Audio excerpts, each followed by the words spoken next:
crunchy. You can really hear the crunchy goodness of this Lumpiang Shanghai. Wow. Hello and welcome to Goma at Home. Today, we are preparing Lumpiang Shanghai. Dami nagre-request nito eh. Sabi niya, Goma, gawa ka naman Lumpiang Shanghai. So, ito, gawa tayong Lumpiang Shanghai. No? We have here about 1.5 kilos of ground pork. Maganda sa ground pork yan, no? Yung maraming fat. Kasi mas maraming fat, mas maraming flavors, no? And then, lagyan natin ng onions, lagyan natin ng carrots, lagyan natin ng garlic, sibuyas, yan. Then salt and pepper. And then, ihahalo-halo lang natin, no? And then, i-wrap natin yan. So, putol tayo ng onions natin. Yung putol. So, pinong-pino na itong onion leaves natin. Okay, hahalo natin. And then yung paggawa ng of course, the basic na Lumpiang Shanghai, the basic really is pork, no? Pero yung iba, ginagawa nila, gumagawa sila ng variations. Ang timpla nila is isda, no? O nilalagyan nila ng tinapa. Kasi iba namang pork na lumpia, nilalagyan nila sometimes ng cheese. So, it really depends on how you want your lumpia. Wala namang strict rules pagdating sa paggawa ng lumpia. So, onions, ganun din. May nakasabay akong babae sa mall. Wow, seko. Grabe. Pag amoy ko ganun, wow. Iyaman itong babaeng to. Bakit ka mo? Amoy sibuyas eh. Mahal na sibuyas ngayon, no? Onions natin. Okay. So yung carrots natin, just peel it. There you go. And then, sa pamputol, yun. Tapos pipinuhin natin. Yan lang, putol yan. Huh? Yan, pino. Ang tagal talaga to, no? Ito medyo will take time sa pagputol kasi gusto mo pino talaga yung putol mo sa carrots. Kasi nga, ihahalo natin dito sa, no? We'll mix it sa ground pork natin. And carrots, yun ang of all the ingredients aside from the pork, ito yung isa sa pinaka matagal na maluluto. So, we'll cut it into very small pieces. And then, carrots. Alright, so we have everything in place already. Halagyan natin yung sagol natin yung carrots natin. Yan. Some people want na maraming carrots dun sa lumpia nila, you know? Tapos ako gusto ko maraming aromatics. So I want lots of onions, lots of garlic. There you go, lots of garlic. Some more. Yan, sarap yan. And lots of young onion leaves yun. See that? Ganda, oh. Tapos halo-halo na natin. Lalagyan natin ng salt and pepper, Noel. Some people would like to, they put, some people put oyster sauce. Iba naman, toyo lang. Ako, will put salt and pepper. You have salt. Some salt, para malasa na siya. And then we'll put some pepper. So, dinamihan ko yung pepper ko. Yun. Nice. Nice. Sarap nito. Ang sagol na ito. Just mix it well.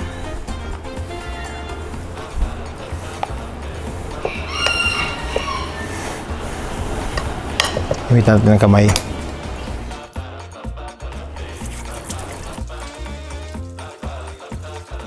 Okay, and use your hands. Mas madali siya i-mix. Oh, yan, ganun mo lang, oh. Sagol-sagol. Mix. Yan, ganda, oh. Yan.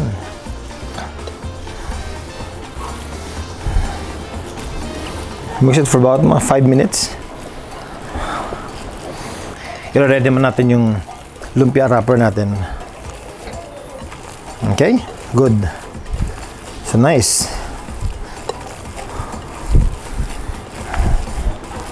Beauty. Okay.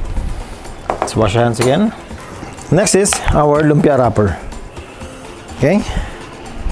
So, iba-ibang klase ng lumpia wrapper mabibili mo yun sa market. Some is yung parang rough na lumpia wrapper, yung bilog.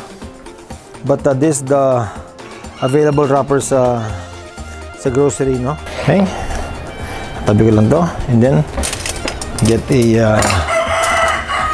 a piece of tablespoon of yung pork, no?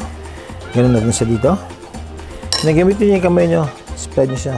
Spread the love, yun. Okay, ganun. Ganun lang yan. So it depends on you if gusto niyo ng mas mataba yung yung lumpia niyo. Yan ang konti para mas malaki. But the key here is when you cook it, make sure na hiwala kayo sa high heat, ha, yung oil, kasi pag nilagay sa high heat, masusunog kagad yung wrapper. Pag nasunog yung wrapper, hindi pa luto yung hindi pa luto yung ang tawag dito, yung meat sa loob. And then pag lock natin to, kuha ka lang ng konting flour, no? Lagyan mo sa tubig, yun. Gawa ka lang ng paste. That's it. That's your paste. Yan yung pan-lock natin dito sa paper natin. So ito, isara natin. Isara natin. Ganon. And then, i-compress nyo lang para bumilog siya. Pasok ng konti. Compress it here.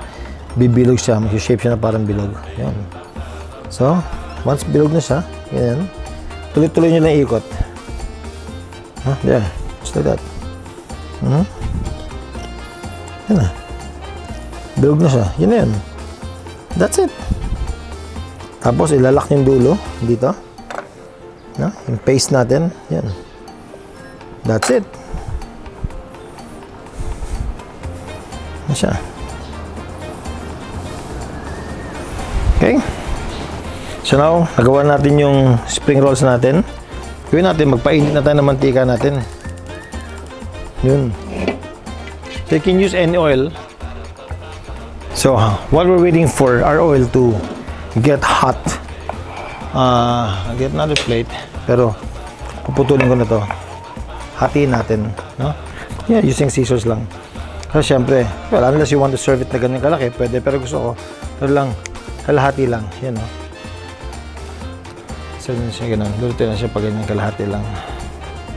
Sa mga walang time magluto, what you can do is, you can pre-pack this and then put it in your freezer, and when you want to cook it, yan, pack mo lang. Kahit nga frozen siya, lagay mo lang sa mainit na mantika and you're ready to go. Okay, see? Ganda, oh. Nice colors. Okay. So, here we go. The ways of checking your oil kung talaga mainit na. Yan. So, you don't want your oil to be very hot. No? Ayaw mo na yung pag ganun mo, naluluto kagad yung skin, no?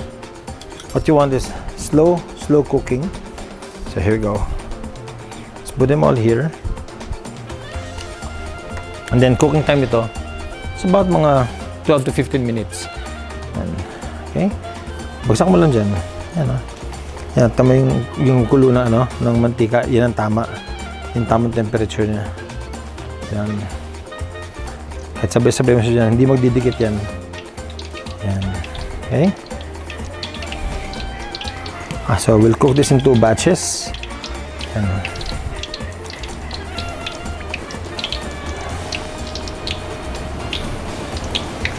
Yan.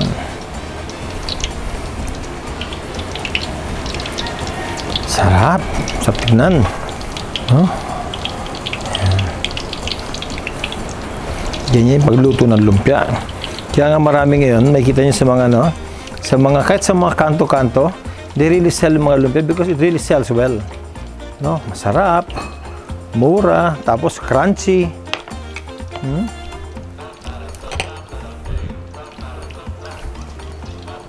Yan.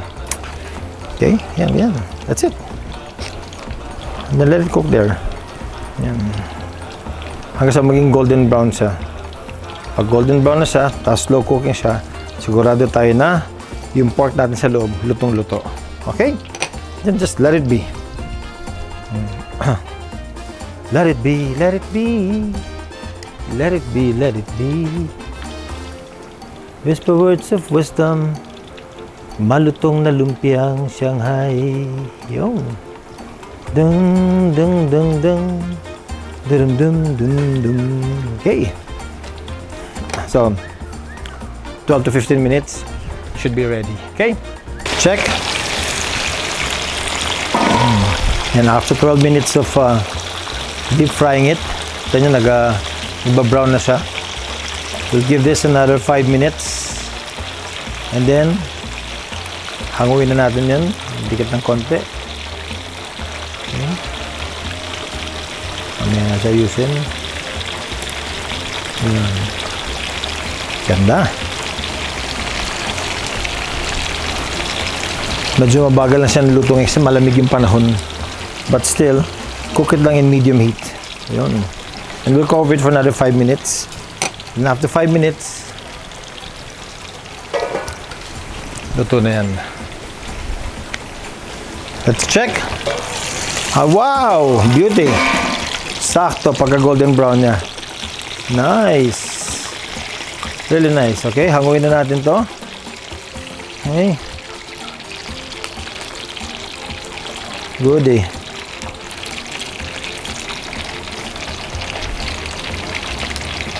Papadrip natin yung oil niya. Okay.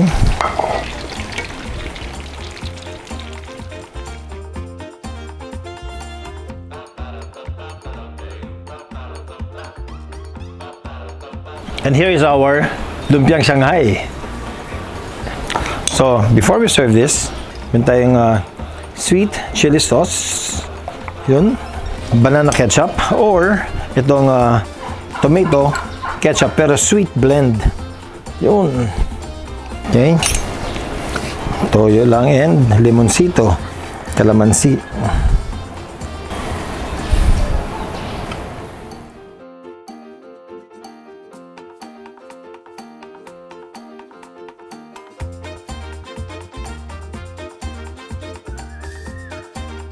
Alright, so let's try it. Pero ako gusto ko talaga is this one. Okay.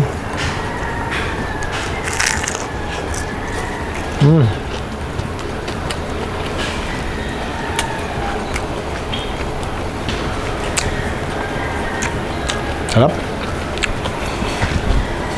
Try natin sa sweet and sour sauce naman. Sweet and chili sauce.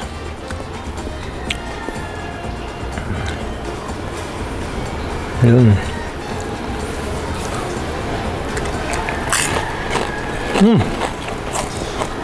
Ang crunchy.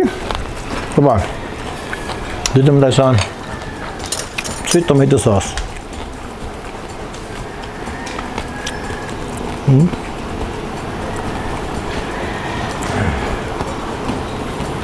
Nice.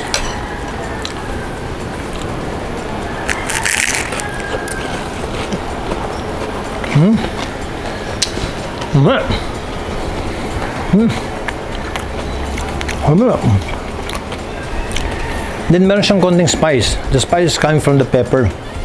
Di ba? Dinamihan ko yung pepper kanina. So, may konting ganun siya ng spice. Harap. Konti pa ito ng toyo. Although marami na akong toyo, pero masarap pa rin may toyo.